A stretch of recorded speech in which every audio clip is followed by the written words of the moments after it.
Assalamualaikum warahmatullahi wabarakatuh and good day everyone.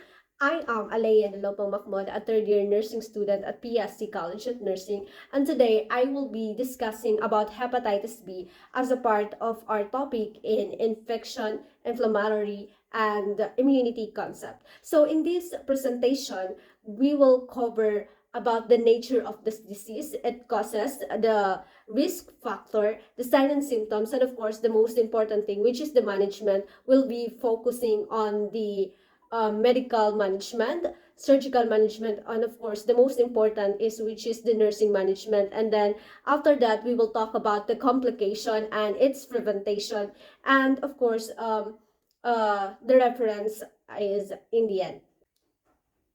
Now let's begin with a short overview.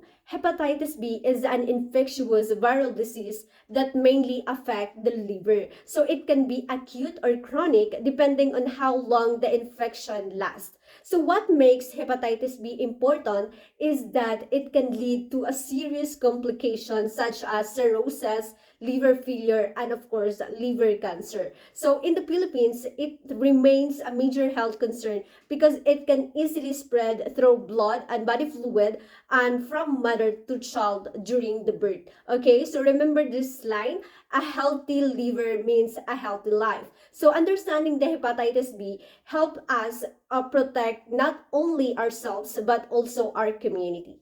Now, before we go deeper, here are the learning objectives for this lesson. So at the end of this discussion, the student will be able to describe the cause, the transmission, the risk factor of hepatitis B, and of course, they will be able to identify the clinical manifestation, basic pathophysiology, and common diagnostic test. Now, of course, they also will be able to discuss the evidence-based management and prevention strategies for hepatitis B. So now let's move forward to epidemiology. Now, let's take a look at the current situation of hepatitis B both globally and here in the Philippines. According to the World Health Organization, 2024, around 254 million people worldwide are living with chronic hepatitis B infection, and more than 1 million deaths each year are caused by complications such as cirrhosis and liver cancer. So here in the Philippines, data from Department of Health 2024 showed that about 1 in every 10 Filipinos is chronologically infected by hepatitis B. That's roughly 10% of our population, of course. So mother-to-child transmission remain one of the most common routes of infection in our country. So this number are highlight why hepatitis B remains serious public health issue that needs continuous awareness, vaccination, and of course, a proper management. Now let's move forward to the causes of hepatitis B. Hepatitis B is caused by hepatitis B virus or HBV, a gene a virus that targets the liver cell. So it spread mainly through the contact with infected blood and body fluids, like during unprotected sex, needle sharing, or unsafe medical procedures. So once the virus reaches the liver, it replicates inside the cell, causing inflammation and tissue damages. Now let's move forward to risk factor. Who are the most at risk?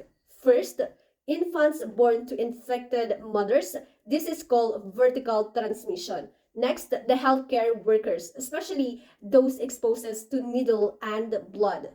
Then people who inject drugs or share contaminated needles, and of course, those with multiple sexual partners or who practice unprotected sex. And the next one is patient undergoing hemodialysis or receiving unscreened blood transfusion, and immunocompromised individual like those people with HIV. Knowing this risk factor help us identify the needs screening and vaccination. Now let's move forward to the clinical manifestation in terms of acute phase, because in hepatitis B we have this two, which is the acute phase and the chronic phase. So in acute phase, many patients don't feel anything because they may be asymptomatic, but some experience early or prodromal symptoms such as fatigue, nausea, vomiting, mild fatigue, and pain at the right upper of the abdomen. Now, as the disease process, jaundice or yellowing of the skin and eyes may appear along with dark urine, pale stools, and itching. So recovery usually occur when the symptoms gradually improve and the liver enzymes level return to its normal. Now, on the clinical manifestation of the patient with hepatitis B that is already chronic phase, the infection lasts more than 6 months. So as you can see, the difference between that is sa acute, less than 6 months. But then kapag tumagal na yung hepatitis mo more than 6 months, that is already a chronic phase. Now, those patients often feel persist, tardiness, and abdominal discomfort. Now, over time, the liver become enlarged or hard-headed, leading to signs like ascites or fluid buildup. Okay, so visceral bleeding and even confusion due to liver failure. So, if untreated, this chronic inflammation may progress to cirrhosis or liver cancer. So, kailangan talaga pagka mayroon kang hepatitis B, you should already check or magpa-check up na kayo sa hospital so that you could know if you're still in an acute phase or in a chronic phase. Kasi it is much better to saying that prevention is better than cure. Kaya habang hindi pa lumalala yung sakit mo, kailangan is minamanage na natin yung sakit natin just like the hepatitis B because yung pinakamalaking naapektuhan niya is which is our liver and then liver in the kidney, di ba? Yung kidney natin yung nag-filter ng mga waste. So if it's already damaged na, that will cause more sakit sa ating katawan. So, okay. Now, let's move forward to the pathophysiology. So, paano nga ba tayo nagkakaroon ng hepatitis B? Okay? So, wait. Now, on the pathophysiology, now let's move forward to the pathophysiology. So, di ba, yung hepatitis B, nag-start yan when the virus enter our body through infected blood or body fluid, of course. So, nag-travel na siya sa bloodstream and specifically, tina-target niya yung liver, okay? Ng hepatitis B virus is yung liver yung pinupuntahan niya where it infects hepatocytes, that is the main liver cells. Now, once these cells is na infected na, yung immune system natin, marirecognize niya yung may nakapasok na foreign body sa katawan natin. So, yung body natin, magre-respond siya by attacking the infected hepatocyte to stop the virus from multiplying. Now, this immune attack causes inflammation and cell death, which lead to elevated liver enzymes such as ALT and AST, a key indicator of liver injury. Now, after that, there are two possible outcomes.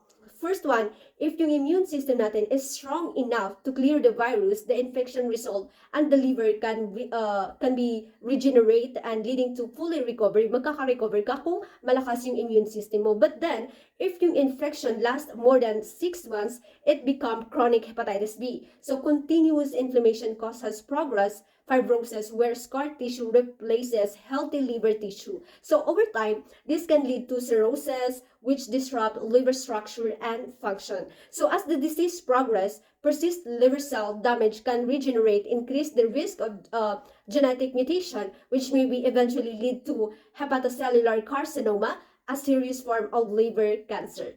So in summary, yung pathophysiology is when the hepatitis B virus nakakapasok siya, kapag nakapasok na siya through our body, yung katawan natin, marirecognize niya yung virus na yun. So it will produce immune attack. So i-attack niya. So either recovery, dalawa yung possible result natin, acute phase and then the chronic phase. So sa acute, mas malakas yung immune system mo. So it means napatay niya yung nakapasok na virus. But then if hindi, it last long 6 months, it means hindi na kinaya ng immune system mo na i-attack yung virus na yun, kaya nag-stay na sa loob ng katawan natin yung virus. So, ang magiging resulta niya is it will damage the liver. So, kapag na-damage yung liver natin, that could progress all the way to cirrhosis or liver cancer if not properly treated. Now, let's move forward to diagnostic test. Sa diagnostic test, para ma-confirm natin na meron kang hepatitis B, doctor performs several tests. First one, the HB-Sag detect affect infection and show that the person can spread the virus. Next one is the anti-hepatitis B, means yung person na yun is immune, so either from the past infection or vaccination. Now, next one is the anti-HB. Yung anti-HBs, it indicates previous or current infection. Now, next one is the HBe AG, suggests that high viral activity and high infectivity. The next one is the HBV DNA test. So, it measured the amount of virus sa blood natin. Now, aside from these liver function tests like ALT and AST are elevated, an ultrasound, pwede din natin gamitin yung ultrasound kasi pwede niyang i-check for the cirrhosis or the tumor. Now, let's move forward to the nursing management. So, sa nursing management, that's play a big role in managing the patient's hepatitis B. First, as a nurse, kailangan mini-maintain natin yung standard and the transmission-based precaution to prevent spreading the virus. Kasi, as a nurse, pwede din tayong ma-infected sa hepatitis B if we are not practicing the right transmission-based precaution. So, dapat we are always like wearing PPE. It's very important for performing hand hygiene, ganon. So that is not just to protect ourselves, but to protect our own patient. Now, next one is we monitor the vital sign of our patient, like the liver function test, the coagulation profiles, and watch for warning sign like bleeding or confusions. Now, we must also encourage bed rest during the acute phase, promote small frequent meals, and avoid alcohol, hepatotoxic drugs. And of course, the most important thing is education. The most important thing is education. So education is vital. We teach the patient about the safe practice, the importance of vaccination for contact and lifestyle changes. Now, of course, lastly, we must provide emotional support as chronic infection often lead to anxiety and stigma.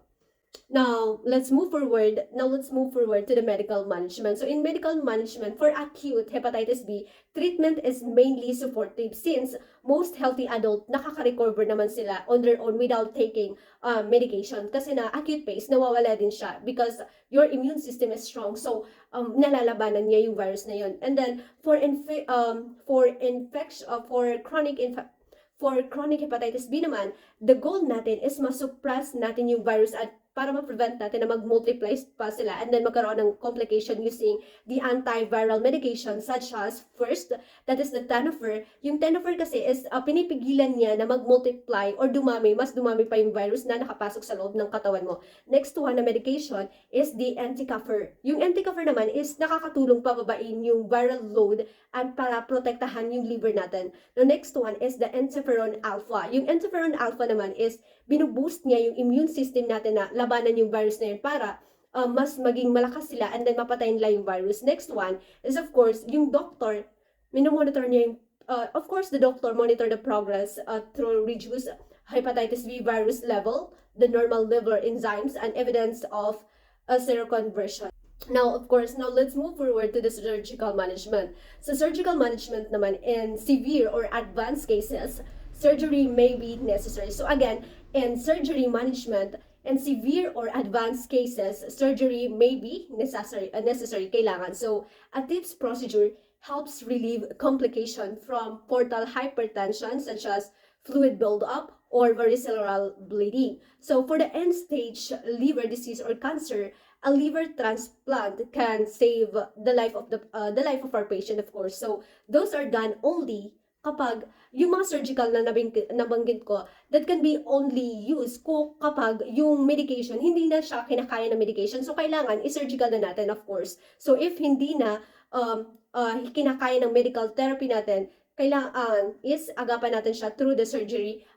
Now, let's move to the complication. Always remember na kapag yung hepatitis B is hindi siya naagapan, it can lead to more serious problem in our body. Like complication, first one, chronic hepatitis B because it is causing long-term liver inflammation. Next one is the cirrhosis. Yung cirrhosis naman, which is permanent liver scarring. So, mahirap magkaroon ng cirrhosis, of course. Now, next one is the hepatocellular carcinoma or liver cancer.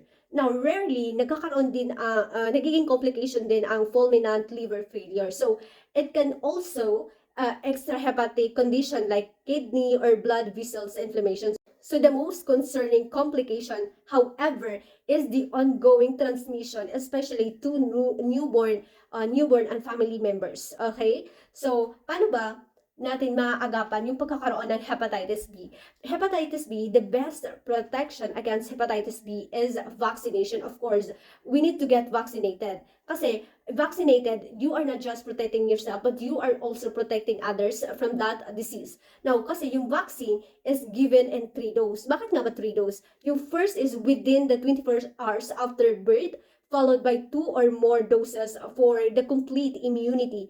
Then, of course, screening pregnant mother help prevent mother-to-child transmission and other preventive measures like include safe sex, safe injection practices, avoiding shared personal items, and public health education to raise awareness. That is very important. As a nurse, it is our job to raise awareness doon sa vaccination, that we are promoting that vaccination is safe and it could help us protect ourselves, not just ourselves but others also. So as a nurse, we should promote these preventive measures in both hospital and communities. To summarize everything, hepatitis B is a serious viral infection that can damage the liver and causes lifelong complications. So early diagnosis, proper medical care, and consistent nursing support can significantly improve the patient's outcome. So the most importantly, vaccination and education remain our strongest tools in controlling hepatitis B. That's all. Thank you. That's all. Thank you for listening. And let's continue advocate for a liver health, because always remember, prevention is always better than cure. Thank you.